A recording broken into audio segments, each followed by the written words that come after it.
আসসালামু আলাইকুম। আপনারা সবাই কেমন আছেন? আলহামদুলিল্লাহ আমরা ভালো আছি।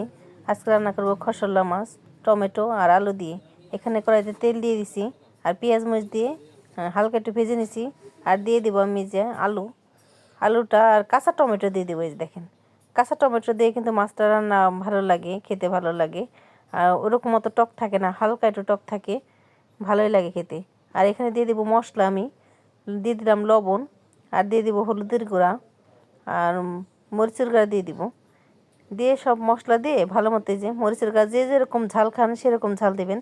আমরা আমাদের পরিমাণ মতো ঝাল দিয়েছি। ভালো মতো একটু কষায় পানি দিয়ে দিছি। দেখেন এই যে পানি দিয়ে আমি একটু ভালো মতো একটু সিদ্ধ করে নিতে হবে। ঢেকে দিলাম, ঢেকে একটু সিদ্ধ করে নিছি।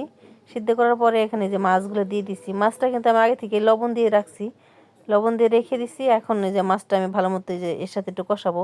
এই মাছটা খসল্লা মাছ তো, এটা খসলা মাছটা কিন্তু নরম থাকে, অত বেশি কষানো যাবে না। দেখেন এই যে মাছটা কষা নিছি, মাছটা কিন্তু একদম হয়ে গেছে। একটু এই মাছটা একটু ঝোল ঝোল ভালো লাগে খেতে, এরকমই কিন্তু খেতে ভালো লাগে। মাছটা আমি ভালো মতো সিদ্ধ করে নিছি। দেখেন, আর এখানে আমি যে জিরার গুঁড়া দিয়ে দিব। দেখেন, আর এটা খেতে কিন্তু অসাধারণ ছিল। আর আমাদের ভিডিওটি ভালো লাগলে একটু লাইক দিয়ে দিবেন। আর এখানে আমি ধনিয়া পাতা দিয়ে দিব। ধনিয়া পাতা তো অবশ্যই লাগবে, ধনিয়া পাতা ভালো লাগে, ধনিয়া পাতা দিলে খেতে ভালো লাগে। আর এই যে দেখেন ফাইনাল লুক, রান্না শেষ হয়ে গেছে। দেখেন এরকম একটু ভিজা ভিজা থাকবে, ঝোল ঝোল থাকবে। আর এটা কিন্তু এই টমেটো দিয়ে কিন্তু যে কোনো মাছ রান্না করলে ভালো লাগে। দেখেন এই যে ফাইনাল লুক, দেখেন কত সুন্দর হয়ে গেছে। এখন যেদিকে আমাদের সালাদ বানানো হয়েছে টমেটো, আর এদিকে চচ্চড়িও হয়ে গেছে, আর এদিকে মাছটা হয়ে গেছে। আর টমেটো আজকে ভাজি করছি, কাঁচা টমেটো, কিন্তু ভাজিটাও মজা ছিল। আর এই মাছটাও কিন্তু দারুণ। আর এদিকে চচ্চড়ি,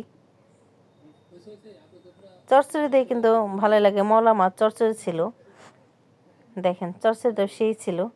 আর এদিকে যে মাছটা, মাছটা কিন্তু খেতে অসাধারণ।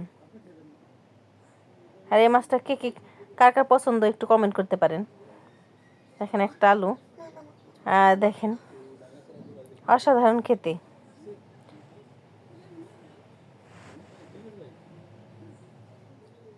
আর টমেটো একদম গলে গেছে। আচ্ছা, দুপুরে রাইসা বাবা ভাত খেয়ে দেখালো আপনাদের। দেখেন এই যে মাছটা একদম সফট ছিল।